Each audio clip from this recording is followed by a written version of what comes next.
ሰላም ሰላም እንዴት አላችሁ የሊዮ ቤተሰቦች? አሁንም በመካከለኛው ምስራቅ ወሳኝ የሆኑ መረጃዎች መውጣታቸውን ተቀጥሏል። በመካከለኛው ምስራቅ ያለው ነገር ምንም ቋሚ የሚባል ነገር የለውም። በየደቂቃው በየሰከንዱ ተለዋዋጭ የሆኑ መረጃዎች ናቸው እየወጡ የሚገኙት።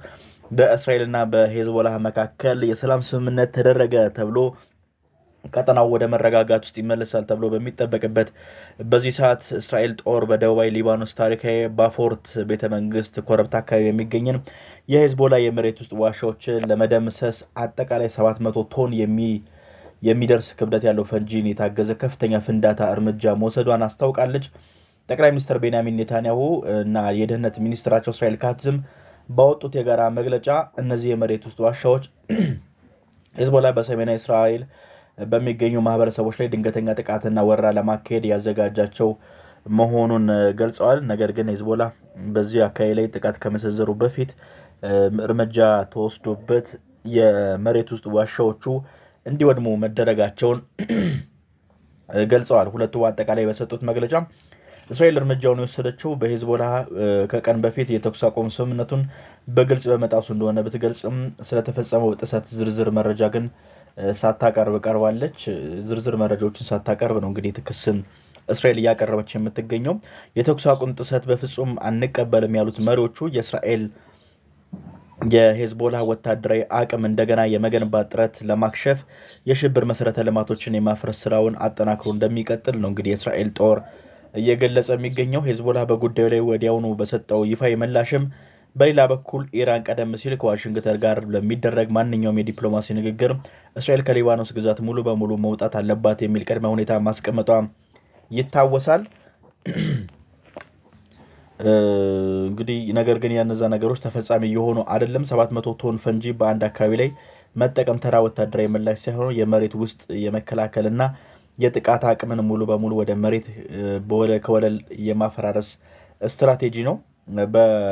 ባፎርት አካባቢም በወታደራዊ ስትራቴጂነቱና በከፍታው ይታወቃል። ሄዝቦላህም ለዓመታት ሲገነባቸው የነበሩት ዋሻዎች በከባድ የጦር መሳሪያዎች፣ የሮኬት ማስወንጨፊያዎችና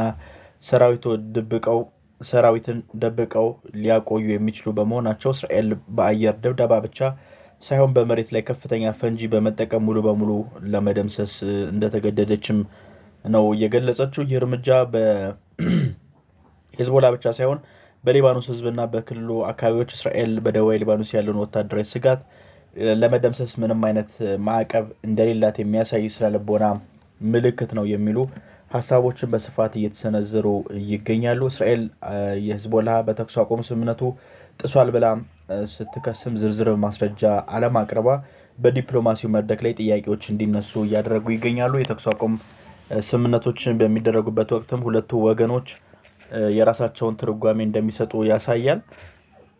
እስራኤል በሄዝቦላ ላይ አዲስ እንቅስቃሴ ወይም የመልሶ ግንባታ ጥረት ወደ ጥሰት ሲታይ፣ ሄዝቦላ ደግሞ የእስራኤልን ቀጣይነት ያለው ወታደራዊ ህልውና ወደ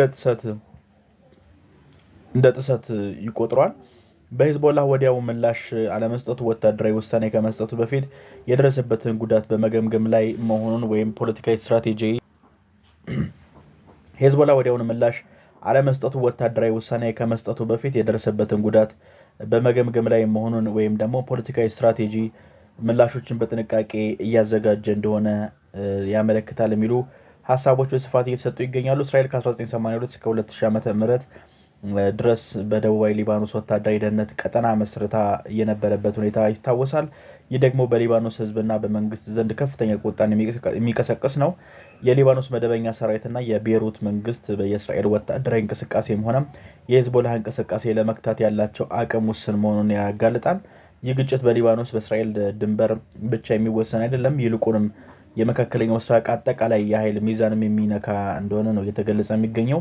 ኢራን ከዩናይትድ ስቴትስ ጋር የምታደርገውን የዲፕሎማሲ ንግግር በኒውክሌር ወይም በክልላዊ ደህንነት ጉዳዮች እስራኤልን ከሊባኖስ መውጣት እንደ ቅድመ ሁኔታ ማቅረቧ ጉዳዩን ከአካባቢያዊ ግጭት ወደ ዓለም አቀፋዊ ዲፕሎማሲ ቁማር አሳድጎታል የሚሉ ተንታኞችን በስፋት ይሰማሉ። እስራኤል በደቡባዊ ሊባኖስ ወታደራዊ እርምጃዎችን በሚያፋጥንበት ወቅት አሜሪካ በኢራን ጋር በዲፕሎማሲያዊ ውይይት እንደምታደርግ የሚደረገው ጥረትም ከፍተኛ መሰናክል እየገጠመው ይገኛል። በግጭቱ እንደገና ማበጠ ሄዝቦላ ለዚህ ከፍተኛ ፍንዳታ ምላሽ ለመስጠት በሰሜናዊ እስራኤል ላይ የሮኬት ጥቃቶችን ከተኮሰ የተኩስ አቁም ስምምነቱ ሙሉ በሙሉ ፈርሶ አገሪቱ ወደ ሰፊ ጦርነት ልትመለስ ትችላለች። እስራኤል ወደ ደቡብ ሊባኖስ ያለውን የደህንነት ቀጠና ይዛ በመቆየት የሂዝቦላህን እንቅስቃሴ በየጊዜው የምታደቅበት የረጅም ጊዜ አሰራር ልትከፍትበት እንደምትችልም ነው የሚነገረው። ሁኔታው ባለመሟላቱ ምክንያት በዋሽንግተንና በቴህራን መካከል ሊደረጉ የታሰቡ የዲፕሎማሲ ነገሮች ሙሉ በሙሉ ሊቋረጡ ወይም ሊዘገዩ ይችላሉ የሚሉ ሀሳቦችን በስፋት እየተሰጡ ይገኛሉ። ሌሎች መረጃዎችን በአካባቢው ሲወጡ ወደ እናንተ ማድረስ ይሆናል። አብራችሁን ነው